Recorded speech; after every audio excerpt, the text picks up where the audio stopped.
Well, thank you for the introduction, Rich. Again, Grant Hoheisel, Ellen Bendenwald presenting today. Here's pictures of us so you can remember our friendly faces from Minnesota if you look at this presentation after the fact. Here's where we're, the roadmap of we're going to be going for the next 75 minutes or so. We're going to be talking about the access and fairness surveys that Minnesota has conducted over the last, 5-6 years now, talking about how we've kind of reconsidered and rethought through the deployment of these surveys given how customers are interacting with the courts differently, and then how we are responding to that feedback. Then we'll talk about the creation of public data dashboards, going through kind of the ideation, the process, and the creation. And really, we're not going to be talking through lots of results and data and numbers here. We're hoping to give you some really tactical takeaways, specifically thinking about how if you do access and fairness surveys, how you are thinking about those approaching the surveys. We're going to give you some estimates of costs so you can have that ballpark figure in your head. We're going to talk about our strategies for responding to the survey, and would love to hear if our strategies kind of mirror what you all might be doing, or think about how that can affect your planning in the future, as well as some really kind of concrete steps to deploy and implement public data dashboards if you haven't done so already. But just a quick for those in the room, and I don't know if we're able to get any feedback online, just curious, how many of you all in the room do access and fairness surveys on regular, the core tool and NCSE access and fairness surveys? Hands. I saw 2 hands, 3 hands. 3? Let's rephrase. So the question was, when you say regular, I'll rephrase. How many of you have done an access and fairness survey?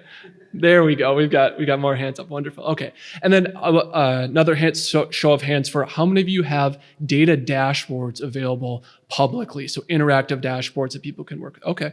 So we've got, I would say, about a third to maybe a half on both questions. So we're going to save time at the end, of course, for questions related to both these topics. We want to make sure we get through the content. We'll present all the way through. If you have questions, please just note the slide or just the question generally, and we'll get those at the end. And then as well at the end, if we have time, we'd love to hear your experiences with the Access and Fairness Survey or public data dashboards. I know these are, they're shared, these are common experiences. So not to just hear from Minnesota, but to also hear from others as well, if we have time at the end. So with that, we'll get into it. So a little bit of laying the framework. We'll start with the access and fairness surveys. There's a couple of key pieces to note for how we approach access and fairness surveys in Minnesota. We have the requirement to do access and fairness surveys set in policy. Our policy requires us to do access and fairness surveys every 4 years. This is district court, so I guess I should step back a second. Minnesota is a unified court.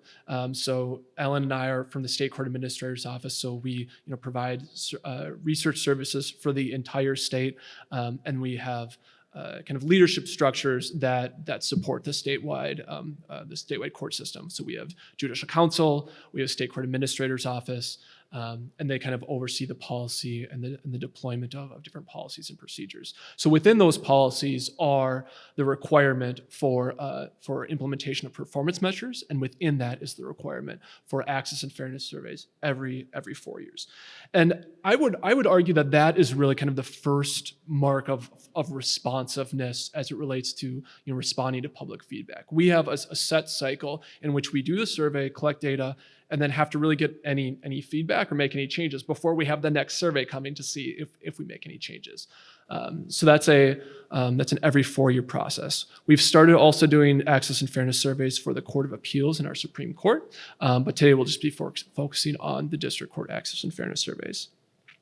The other key point to recognize what we have built into our structure and as it relates to responsiveness is the expectation for what the scoring objective should be. So we have a 4.1 mean score objective. So that's basically we're hoping for average scores to be agree or strongly agree on each one of the access and fairness statements. This gives us a nice set measure to say, if the response is below this, this is where we should be focusing our attention. I'll talk about a little bit about scores later on, but again, it's very nice to have this in policy or documented in some place to be able to have a concrete line in the sand of where we're responding to things. The last thing not on this slide I just want to mention, but it gets into the responsiveness that both Elle and I will talk about today, is we have kind of three major kind of planning or strategic planning structures throughout the state that help us with responding to this feedback. We have what's called our judicial branch roadmap, which sets the long-term plan of our state court system. And following from that, we have a strategic plan, a 2-year strategic plan, which meets the objectives of the roadmap, but gets a little more concrete in the strategic objectives for 2 years. And then underneath that is what we call an operational plan, which is an every fiscal year operational plan, more tactical. What are the steps we're taking to meet our strategic goals? And so throughout the presentation, we'll reference the operational plan or the strategic plan, but that's really where we're showing our priorities. What is it that we say we're doing, and are we meeting those objectives? And being able to respond to feedback, to surveys, and highlighting that in the plan, it makes it a very powerful way to make sure you're getting the work done. So lastly, again, it's all this survey, strategic planning things are great, but as we all know, courts are evolving. How we interact with litigants, we often just use the word customers in Minnesota, so I'll use that word. Customers referring to litigants, attorneys, jurors, witnesses, whoever it might be. We know that the courts are changing; they're interacting differently. So how we think about access and fairness surveys needs to change as our courts change and as we're seeking that feedback.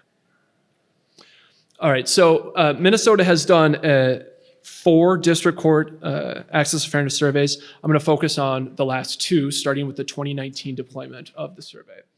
We had done a very kind of traditional access and fairness survey up until 2019.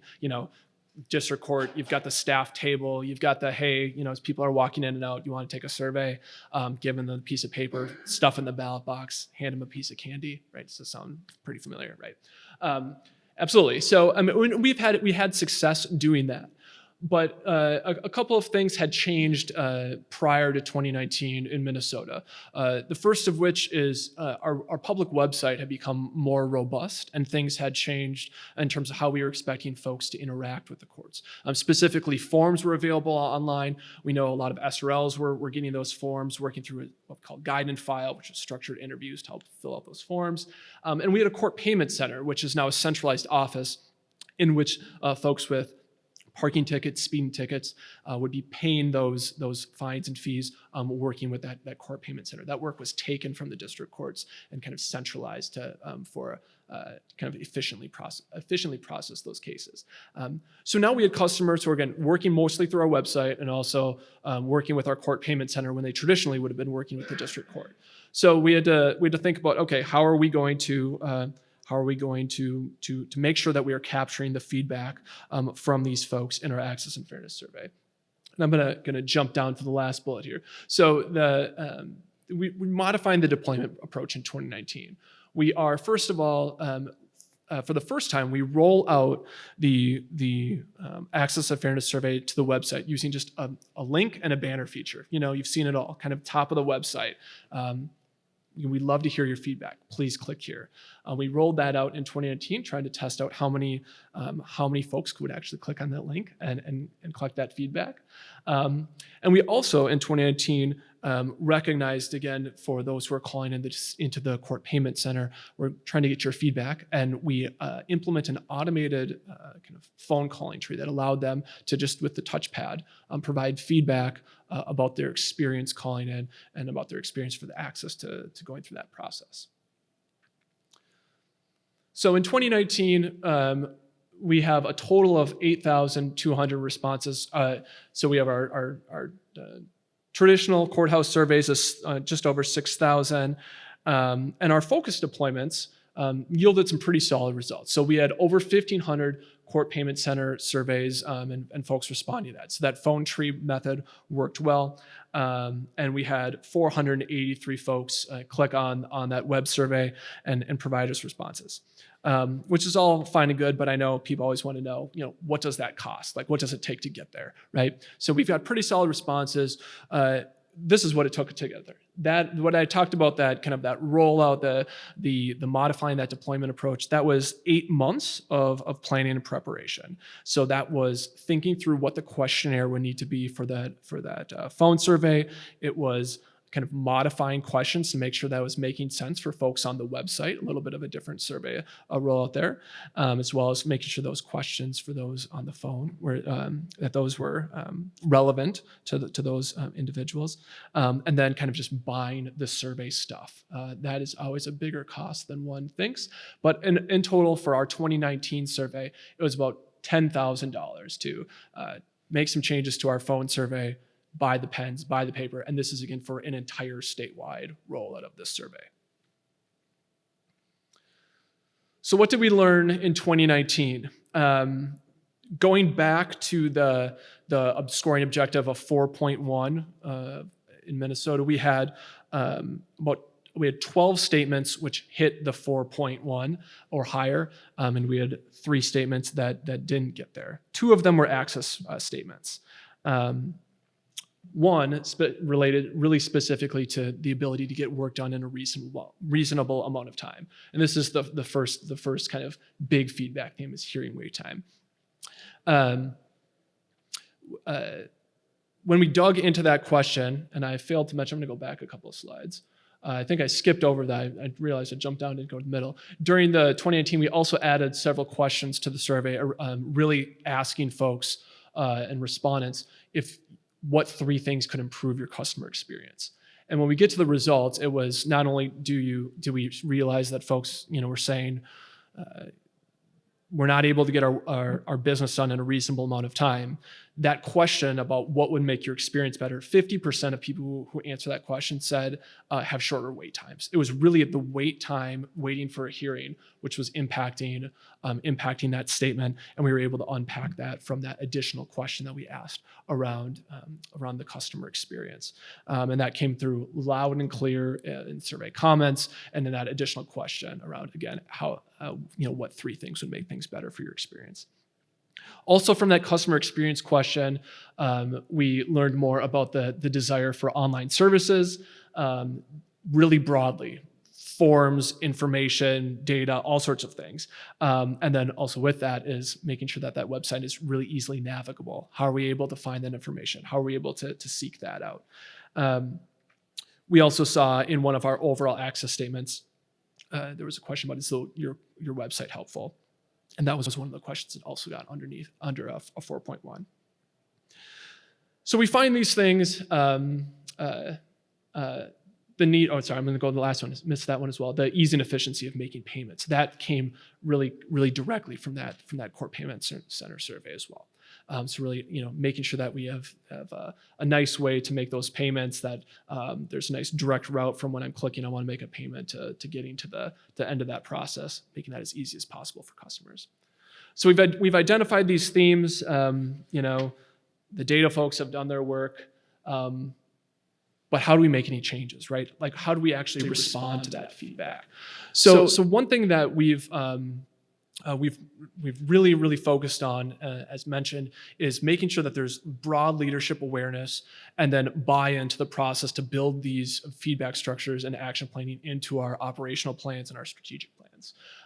So results were, of course, presented to our leadership groups, our governing judicial council. And then with the action planning, the follow-up was put onto the next operational plan with specific objectives of what are we going to do. And this was also talked about at our judicial council leadership. So we had things like individual counties volunteering to do pilot projects around hearing waiting time, thinking about maybe we should modify the hearing notices to include when people are showing up or show up earlier, thinking about how we calendar, block scheduling, set scheduling, mass calendaring. There's different ways that we could organize the calendar schedule. So that was kind of the local and district. And another important point about how we respond to this feedback is the expectation that people are going to follow up and they have to report on their progress. It's not that we are setting a plan and that's the end. We are setting the plan and you're coming back to council in 1 year to report on how you're doing. So there is certainly an accountability factor that builds into those operational plan structures. I'd say the last thing that really helps with this is we also have data widely available to the courts through internal dashboards. So people are easily able to see their own data, their own courts data relative to statewide results. They can see the total number of responses they had. They can see results by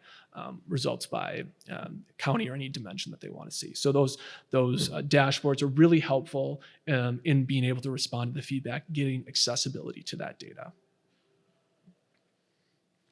All right, so we had really great plans to follow up to the 2019 survey, and then the pandemic hit.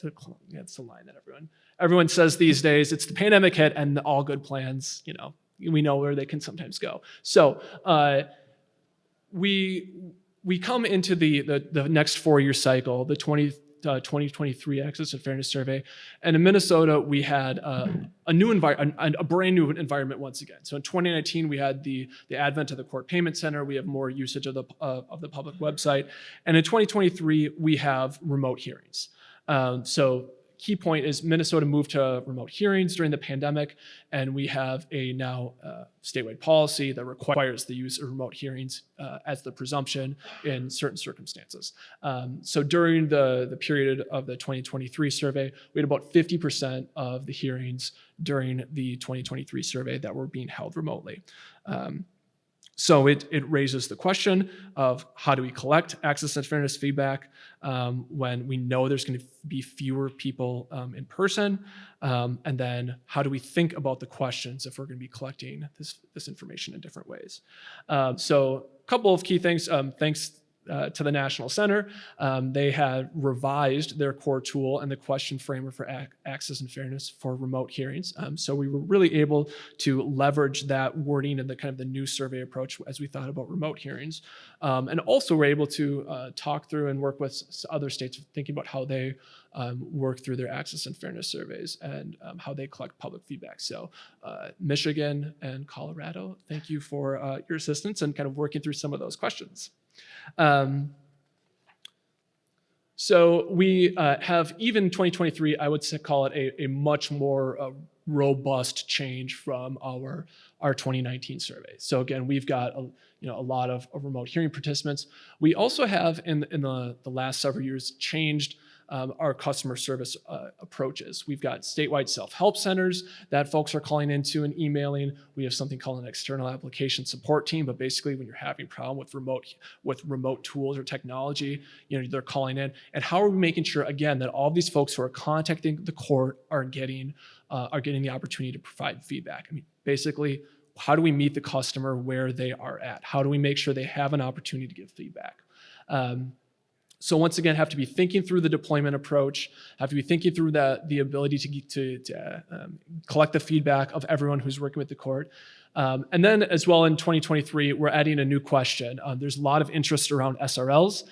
So in the 2023 survey, we asked specifically about whether individuals we asked about their representation status to be able to unpack these access and fairness survey results even further to see, if access and if fairness is not just different by case type or not just different by race, age, gender, demographics, but also by representation status.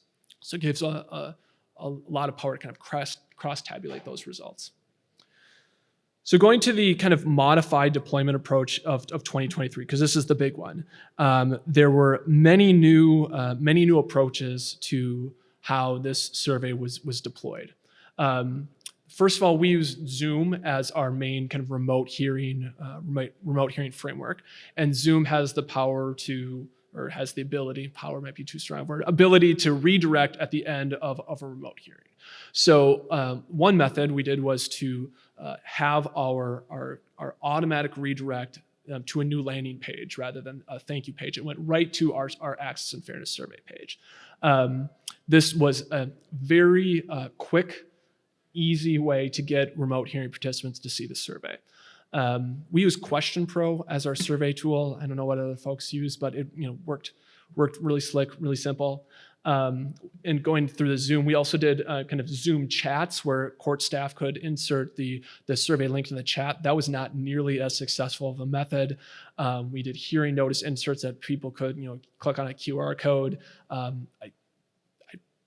We would not recommend that.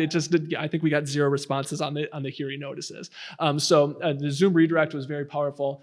And then we also had more changes to our automated phone surveys.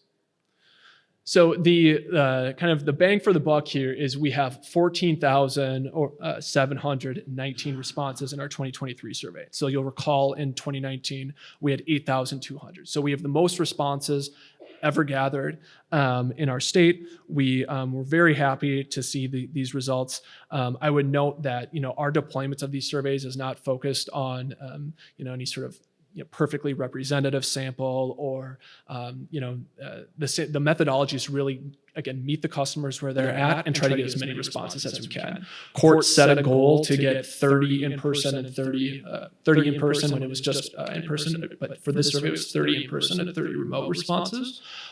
It was a large task to meet given some of the rural counties and how few folks were really coming into the courtroom.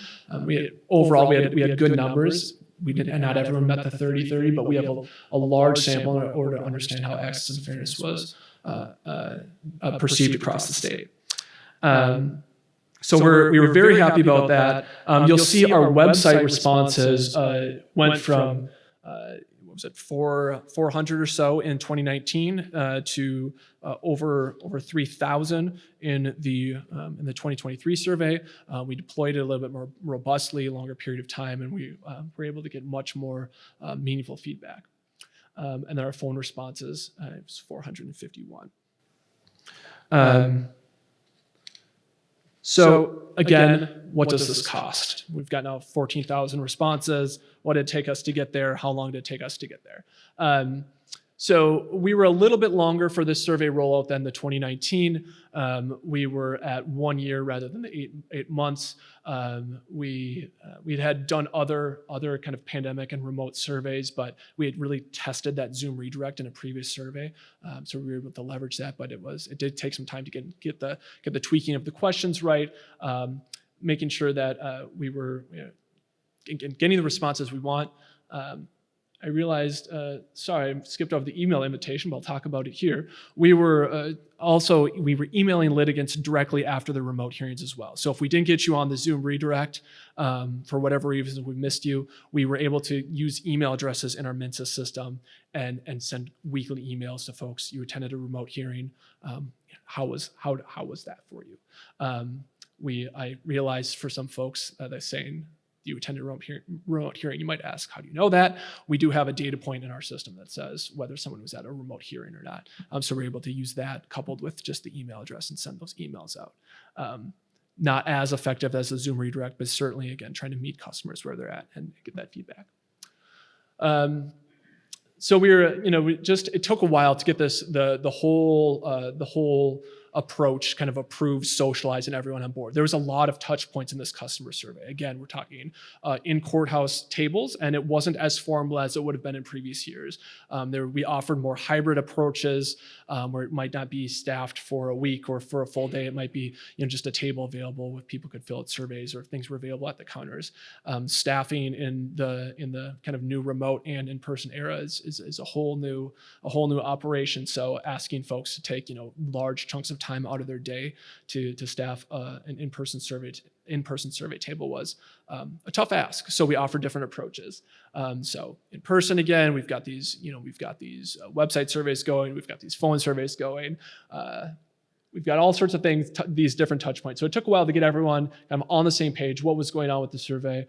And then lastly, one of the big changes we also did for 2023 was make sure that we got translations for all these surveys, make sure we had it in both the paper version as well as the remote version. And the total cost for this, $17,500 for this whole process. And then of course, staff time and things like that. So just to give you ballparks of what it's costing us to do these surveys and get these responses. Hopefully that's helpful to see. All right, so moving on to the survey themes. what was really interesting from this survey in the 2023 is that after we've moved to remote hearings, we saw the best access and fairness survey scores we've ever seen. Kind of hands down across the board. Certainly when you start to unpack results, you're going to see differences by remote hearing participants or in-person hearing participants. There are different things that we learned about, but we had 9 out of 10 of the access statements hit that 4.1 that we aim for. All 6 of the fairness statements hit that 4.1 when you're just looking at total statewide overall results. So really great results. What we found, we asked again that customer experience question. What would be better? We heard about improving hearing access. So what does that mean? That means about things like how can I check in for my hearing ahead of time? How can I make sure how it's the easiest place to have my link access to my remote hearing? Questions around can I choose my own hearing date? That's a big one. We're actually, we'll talk about that in a second. We're actually working on trying to do a self-scheduling pilot in Minnesota. So hearing access was a big one. Enhancing the public website continued to be a question. Making sure that website is navigable, it's easy to find information. I think it's just loud and clear from the last 2 surveys that we have to continue to refine that website. Our self-represented litigant question yielded some interesting results. We found that those who were not represented had lower scores in terms of access and fairness than those who were represented. So it gives us some nice hard data points around how to kind of move forward and kind of engage some of the operational planning in that area. And lastly, improving customer feedback opportunities. Right now, we're only collecting this customer feedback every 4 years, and there's interest in collecting it more frequently. So that's what we're moving forward to moving forward with in the upcoming years. We're in the middle of our action planning, getting these efforts, different projects into our project structures, our operational plan structures, making sure that there are feedback loops. Again, that accountability, saying you're going to be reporting back in a year, things like that. Local planning, statewide planning, it's all kind of on the books right now. And then at the state court level, we're just doing all we can to assist our local courts with that planning. So again, we've got available dashboards for that data. We've got the templates, and we've kind of developed templates for people to guide through the results, so they don't have to kind of go into it with a blank slate, so that they can see what those results look like for themselves. And then we've got several projects, like I mentioned, underway on hearing self-scheduling. We're working on an e-check-in for remote participants to be able to check in and do some of that paperwork beforehand, before they're even at the hearing. So we're excited to see what the results will bring. And yeah, we'll see what the next couple of years bring, and then how those results yield in 4 more years when we do the survey again. If you're interested in reading more about the methods, the results, or anything like that, all of the 2023 results are available on our public website. So with that, we'll turn over to Ellen to talk about the public data dashboards and how that relates to our surveys as well. So thank you.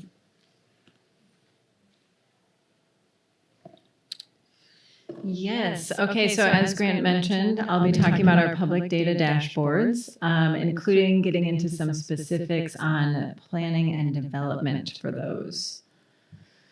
So before I do get into specifics, though, I want to address some high-level motivations for doing this work. And I would say for us, one aspect of this that actually refers back to what we heard on the Access and Fairness Survey is really meeting a need for greater access to public information and just more online services generally that we heard loud and clear from those survey results. Also, equally important, we're motivated by a need to increase public trust by enhancing transparency. So we all know that increasing public trust is important because it's the theme of this conference. But we really think about that link between transparency and public trust, especially when planning for new dashboards. I think that link is super strong for us. And then finally, there's also an element of just saving staff time and creating efficiencies by reducing the time spent on one-off requests for this data. And I'll get a bit more into the details on that in a few slides. But just speaking of one-off data requests, and I'm sure everyone has experiences with these, We see an increasing demand for court data. It can feel overwhelming at times. We typically, at the State Court Administrator's Office, get over 300 requests every year. And also on our research team, we typically devote, about half of an FTE to responding to all of those. The tricky thing about these requests is they can vary widely of what data is being requested and how. But there are definitely common themes, which we do use in dashboard planning. And I will talk a bit more about that. So we first launched our first public dashboard in 2017. So a while ago now.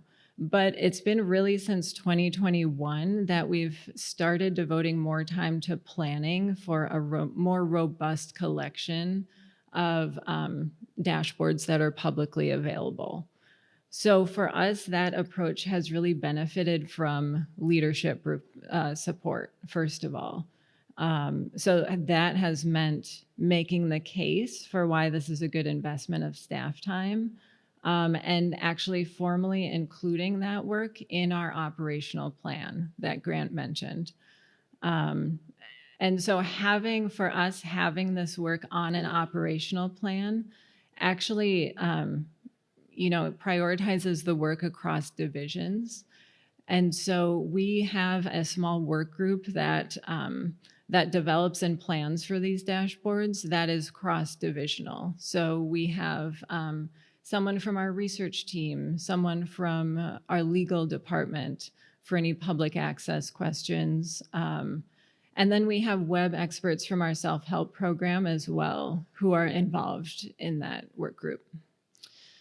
And then through this work group structure, we plan for about 2 to 4 dashboards per year. So that's kind of our planning structure that we've had in place for a few years now. And then in terms of selecting those 2 to 4 dashboards per year, one thing we did initially was launch just a super simple survey on our dashboard page, asking for feedback on the site. Were the dashboards user-friendly? What data were you looking for? What other data would you find helpful? And those responses did really help us to prioritize what dashboards we were going to launch in the coming years. So back in 2021, we started with a long list of brainstormed ideas. And I'm sure that you folks have a long list of ideas of like dashboards that you could put out there. And then what we did is for each idea we had, rank those dashboards along these 3 kind of vectors. So we're looking at public interest. We're also looking concretely at how many requests did we get for this information, as potentially how much work it could save us if we were not answering those requests in a one-off fashion.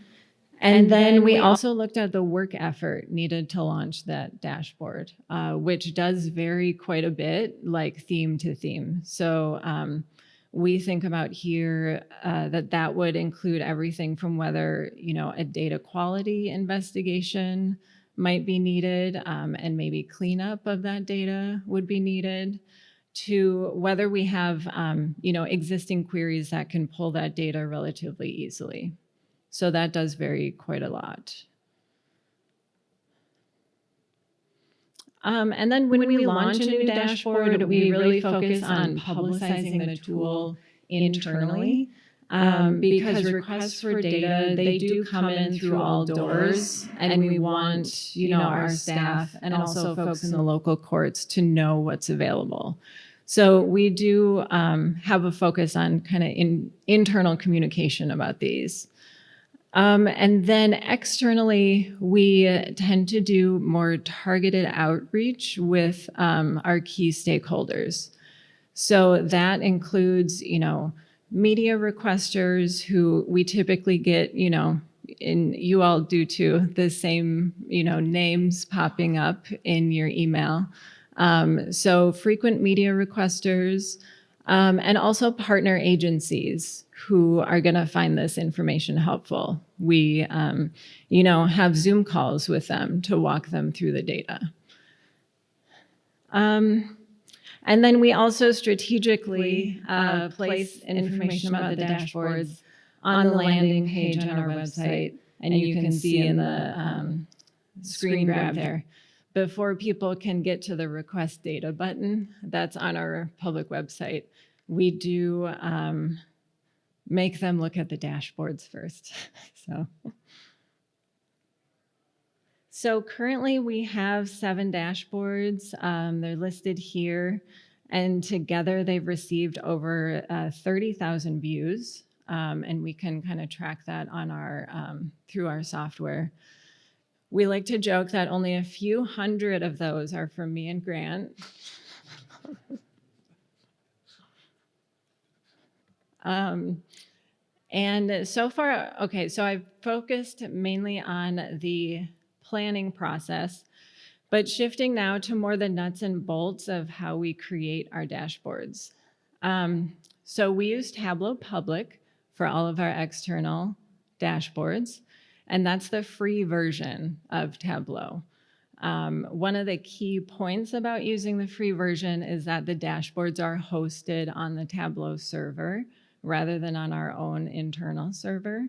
The implication being that we're not uploading data that's non-public in any way. And so that piece of kind of being limited to uploading public data and typically summarized data means that we do a manual update process. And we do that once per year in late January. We haven't heard from our users that they want this happening more frequently. People seem to be pretty satisfied and just kind of pleased that there's data out there. But that's just been our experience so far. So in terms of the front-end design process, we are thinking about a few different things. So one is the wide availability of really good training out there on dashboard design. With any design work, there's an element of personal preference, but there's a lot of research and understanding in this space on what visualizations will effectively communicate the data that you have. And so that is good research to be aware of. What we do at the Minnesota Judicial Branch is we have a pretty informal testing process in terms of testing our dashboards, the draft designs. So we have our colleagues look at the draft and provide their feedback. So we send it around to a handful of people. And even that amount of having folks test it is super helpful so that it's not just coming from one person's brain. And then, of course, digital accessibility is a huge key thing to design for. Tableau does have accessibility features that come kind of out of the box. So they've got built-in kind of logical read order for screen readers, and keyboard shortcuts to download the underlying data, actually. But many of the aspects of accessibility, like color contrast and being sure to label data points, all of that are within the control of the dashboard creator. So that's just another thing to design for. So then I wanted to highlight how all of this is kind of pulled together using a couple of examples. So first is our criminal charges dashboard, which shows counts of adult criminal charges filed and convicted. So prior to launching this dashboard, this was one of the most frequent and straightforward, you might say rote, data requests that we would get. And despite it being a pretty straightforward request, it would consume a lot of time. So we estimated that it would consume about 40 hours of staff time per year. And partly why it's such a common request is because it is a common media request, but also because it's a very commonly used statistic in fiscal notes during the legislative session. So, I mean, with both of those kind of buckets of data requests, those always come with some urgency too. So tight turnarounds in this space. So now that we do have this dashboard up and direct people to self-serve, we spend far less time on this data point. It now takes less than an hour every year to perform that manual data update that I mentioned that we do for all of our dashboards. Okay, so this slide is all about looking under the hood of this dashboard a little bit. So basically, we start by querying our database and saving those results in a static Excel file. And again, because this data is going to live on the Tableau server and not our own, it has to, at that point, be all public data. So Tableau reads that Excel file, and then we use, again, the free version of Tableau Desktop to design the front end. So we were, intentional about wanting a pretty unified and consistent look and feel across all of our dashboards. So at this point, we are rarely designing a dashboard from a blank page. We are copying an existing dashboard and just changing the underlying guts of it. So it is a little bit easier to do this process once you've done a couple and you can have ones to copy, essentially. The other kind of nuance with this is until recently with the free version of Tableau, there was not a local save option.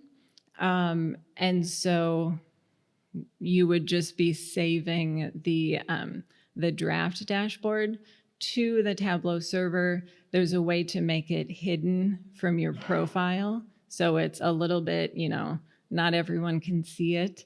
And that's still how we manage that kind of publication process when we're in that testing phase of wanting other people to click around on it, look at it, see what feedback they have about it. So at that point, the dashboard is on the Tableau server. And then we go through that iterative design process. And then finally, when we have the final product, we go ahead and make that dashboard visible on our Tableau profile. And then what we do is embed that dashboard onto our website. So it looks more like it's coming from us and not Tableau.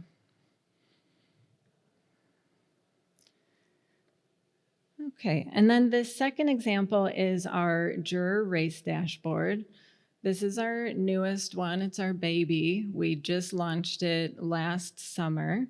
And this dashboard shows summary juror race data compared to population race data for all of the counties in Minnesota and judicial districts. I like this example because it's an example of a dashboard stemming not from a huge number of data requests, but really from a desire for more transparency. So we have seen a huge amount of public interest in this information, in especially the last few years. And we did previously publish this information in kind of static PDF kind of annual reports. And if someone were to request this information, we would direct the person to go view that report. And so really with this dashboard, all we did was make that data more accessible. There's a little bit more, finer grained information that we're putting out with this, but ultimately, it's essentially the same information as we had out there, but it's now more visible. You can see trends over time. It's just more accessible. And hopefully, that transparency around this data, does something to increase a little bit of public trust.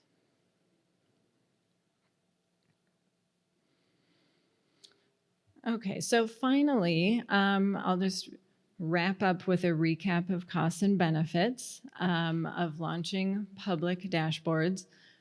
So as I mentioned, it's possible to do this using free tools that are pretty user-friendly. We use all free tools. There's certainly an upfront investment with staff engaged in training, design, testing work. But the flip side of that is there can be real longer-term efficiencies, especially where dashboards are responding to those data requests that take a lot of staff time. And then, I think equally important, public expectations around access to data have increased over the years. And just having data accessible and downloadable from your public website goes a long way towards meeting those expectations. So that is, the huge benefit of doing this. And then, for us, there can be some trepidation about putting something out there. You can kind of imagine some risks of people misinterpreting the data or, other risks like that. From our perspective, we have not seen those risks really materialize. So this really has just been pretty beneficial for our court system. So with that, we have plenty of time for questions and your reactions and your experiences. Yeah. And I think someone's coming around with a microphone. Do we have any questions in the room? Yes. When you were doing the access and fairness surveys, were you looking for a certain percentage of court users to answer those surveys?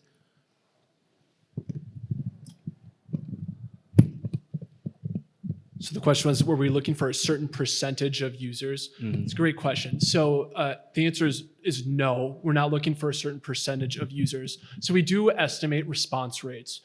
In our 2019 survey, we estimated for the in-person around a 45% response rate. 2023, we thought in person, it might be around 50, 60% on average, but this is really, we're asking kind of our in-person court staff to estimate how many people are they getting versus how many people are walking away. I mentioned it quickly, but our email invitations where we were just sending out to any remote hearing participant, getting those emails back, we got about 7% responses on that. And then of course the Zoom redirect, again, that's a powerful, powerful tool. We got good numbers there. So to get more directly to your question, we are not trying to get X percent of litigants or folks to respond. What we're really looking for is just to have a representative survey window, a long enough period of time to make sure all of our district courts can administer the survey in person and get a powerful or large enough sample to be able to kind of unpack the results by different groupings and different filters. So really, again, just trying to maximize our number of responses. And then once we get that data, start to recognize where we might have some issues in representation or where we might have some differences in our responses. I don't know if you have any more feedback on that. Thank you. I would note too, sorry, I'm just going to actually add to that one quick note. When we did see in our 2023 Access and Fairness Survey, we did see changes in populations of who were responding to the surveys, from the emails and who were responding to the Zoom redirects. We saw shifts in our demographics. For example, we saw a lot more attorneys responding. But we also did see changes in our age demographics of who was responding. We saw some slight changes in our racial demographics of who was responding. So that's something you definitely need to pay attention to if you're taking the same approach of just trying to get numbers and volume. You have to know, in the end, who's responding to your surveys. I believe in the Access and Fairness Survey, you said your goal was 4.1. Was that on a scale of like 1 to 5? Yeah. And I'm curious how you identified 4.1 as the goal. Is there research on that, or was that just a stab, or was there a process involved? Take this one out. I would say a lot of that came from our experience, like benchmarking our first couple of surveys. We had from the 2008 survey, and actually even prior to that survey, and this is before our time on this team, but they did a pilot test survey. So I think to come up with that 4.1, we saw, these results are so relatively stable over time. We kind of know where our results are going to shake out. We don't want everything to be green, we want like some higher benchmark so that's kind of, I would say it's mainly from our experience on prior surveys. And I would just add that too. I think in the core tools in the way back, there used to be some guidance around, like 3.5s to 3.9s was doing okay, 4.0 better was doing good. So we used to kind of look at that old framework, but I think some of that guidance has changed. So we did look at our numbers. I'm just curious, did the 4.1 sound high, low? Any reaction to that? We do surveys, and we don't set goals in our state for that, and it kind of feels like we maybe should. And so I was just curious, how you went about the process of deciding that, whether you set an attainable goal or you were really, shooting for something much higher than what your data was showing, or. Yeah, and even in our performance metrics in the last year, I'm going a little bit off topic here, but in our performance metrics in the last year, we went through a review process looking at, where our time to disposition measures, where our clearance rates, and really that balance between what's attainable and what's aspirational. We actually even have some performance metrics which say this is the objective, but this is where you might really want to be, to try also give yourself a little wiggle room. But I think 4.1 is attainable, but also, again, like Alan said, we're not just blowing them out of the park every time. We're not just setting it artificially low. But I think every quarter, if you have the time and the resources to review and try to set those for yourself, it really helps with being able, again, to identify then where are our action areas, where should we be honing in, how do we respond to this? Gives yourself a nice benchmark. So I don't know if I may have missed you covering this, but of your responses, I know you're not talking about a certain number of responses, 25, 30% of everybody who shows up is going to give you a response. But are your responses, or do you feel, or do you have statistics that show that your responses are sort of balanced across the reasons why people show up to your court? Or, we typically get a lot of jurors who respond. Okay, that's great, but that doesn't necessarily balance out. Their experience is not exactly typical of the person who walks through the courthouse. So I'm just wondering, what that looks like across, like, somebody showing up for a landlord-tenant case compared to a juror. I have a feeling 4.1 might be a little bit different depending on what they're showing up for.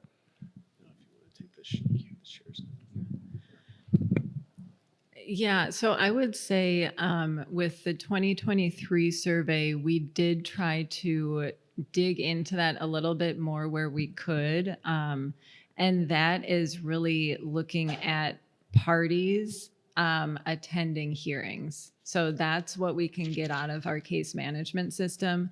I mean, it would be wonderful to have demographics or information on who all is coming to the courts, but that's kind of the sliver of where we do have information of people coming to the courts.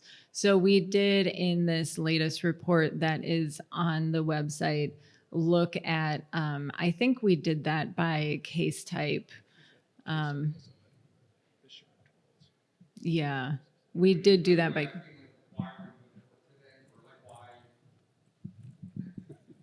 My voice is pretty loud. Were you asking, like, why were you in court today, or what was your thing, to sort of ascertain what that is? And then were you looking at that specifically across the board there, if it's a family type case, or if it's a civil case, or a criminal case, or whatever it is, or a juror? Were you asking those questions? And then, Yes. oh, so you were. So you do have that. The question is, you don't know, I guess my initial question was, is the balance of responses sort of consistent or representative of how many people show up for those sorts of events? Or are they weighted, in a particular area? For example, if your Zoom events are, really pulling a lot of good information, and you're typically doing a lot of civil matters through Zoom, is it overrepresented, from the civil, litigants?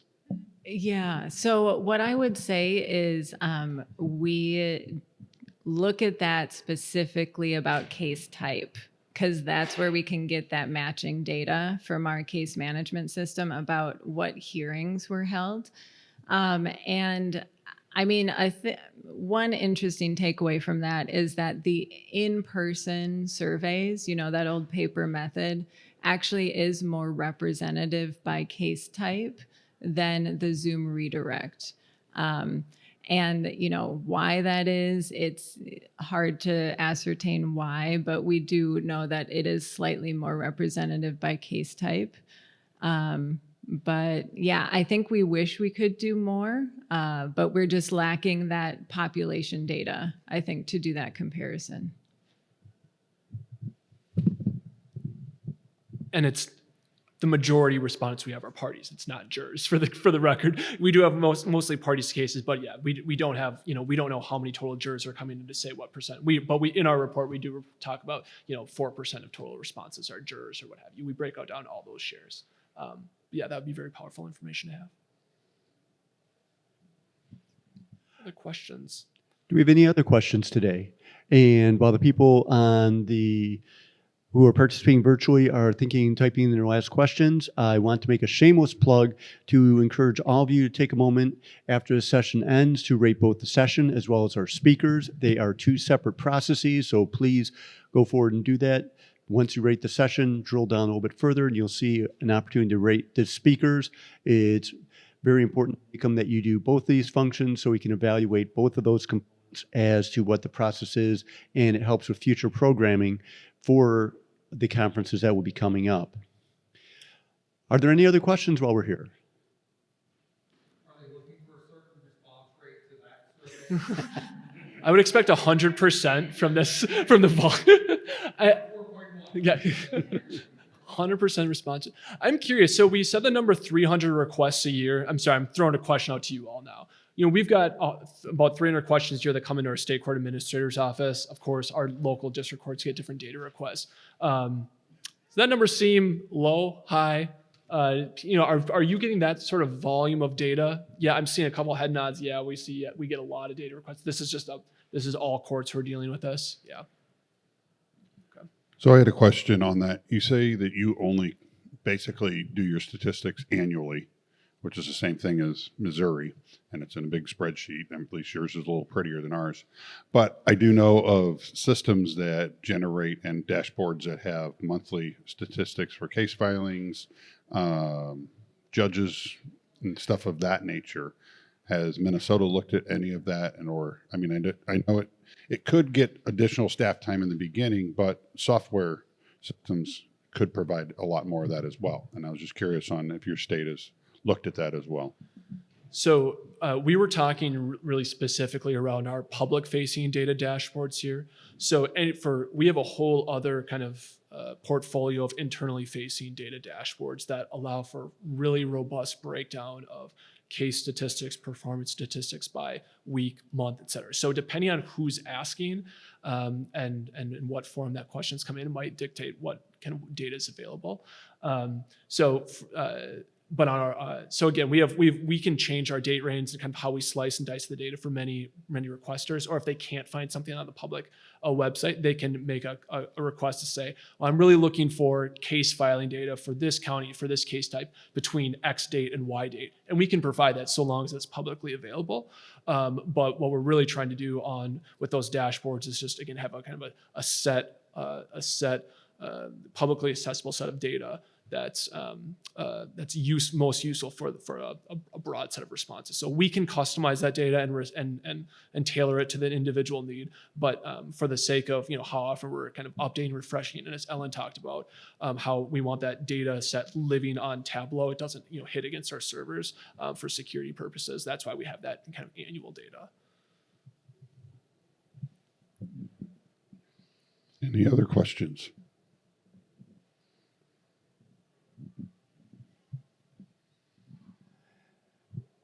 If there are no further questions, we want to thank our speakers, Mr. Hoheisel and Mr. Vanderwald. Thank you very much for your time and your participation.